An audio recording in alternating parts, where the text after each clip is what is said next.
Nós podemos classificar o excesso de peso pelo excesso de gordura por um índice chamado índice de massa corpórea, que é feito através de um cálculo simples matemático, dividindo-se o peso pela altura ao quadrado, ou seja, altura vezes altura.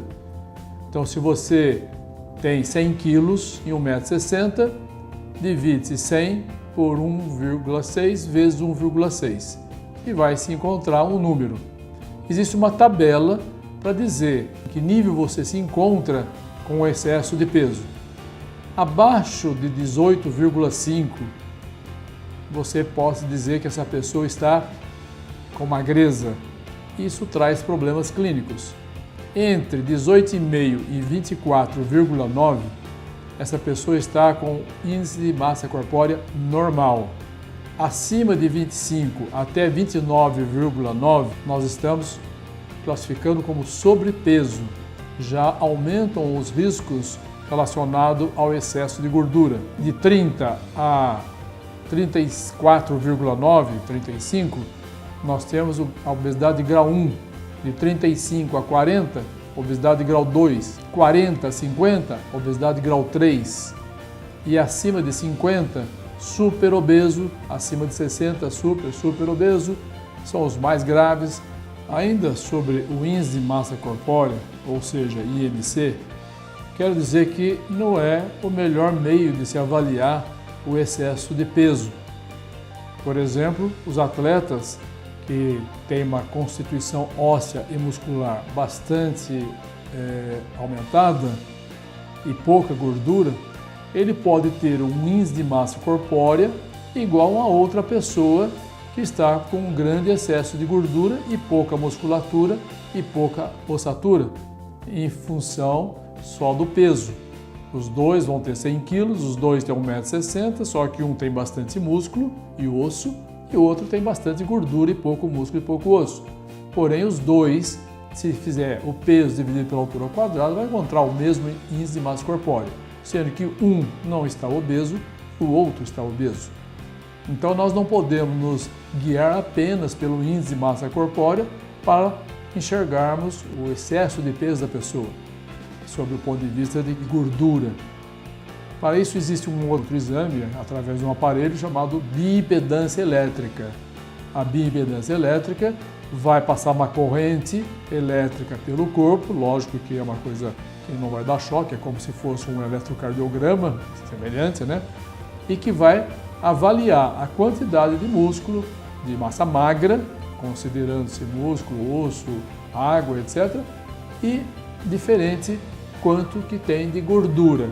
Um homem saudável, ele deve ter entre 14% a 18% de gordura no seu peso total e a mulher entre 20% e 25% do peso total em gordura.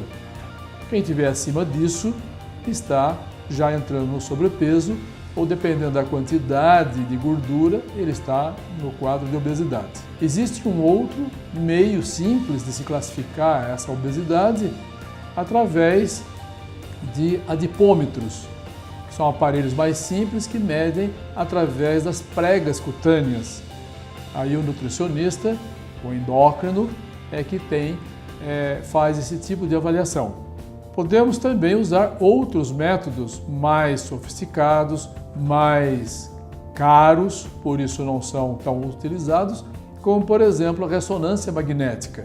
Voltando um pouco ainda sobre esses métodos, nós temos, por exemplo, a medida da cintura abdominal e da cintura do quadril. Isso é muito importante, porque a cintura abdominal nos dá, principalmente pela gordura que se acumula dentro do nosso abdômen, a gordura mais maligna. Digo que nem precisa ser tão obeso, não precisa ser tão pesado por excesso de gordura, para se ter comorbidades, ou seja, para se ter doenças graves relacionadas ao excesso de gordura. Ainda temos a relação entre a cintura abdominal e a cintura do quadril.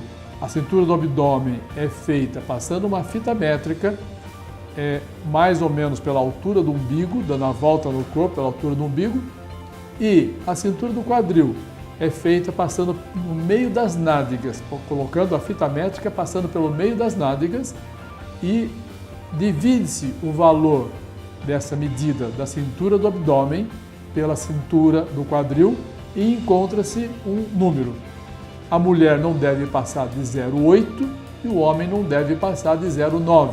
Então, basicamente, nós temos essas medidas para avaliar o excesso de peso relacionado à gordura na pessoa que está com sobrepeso ou obesidade.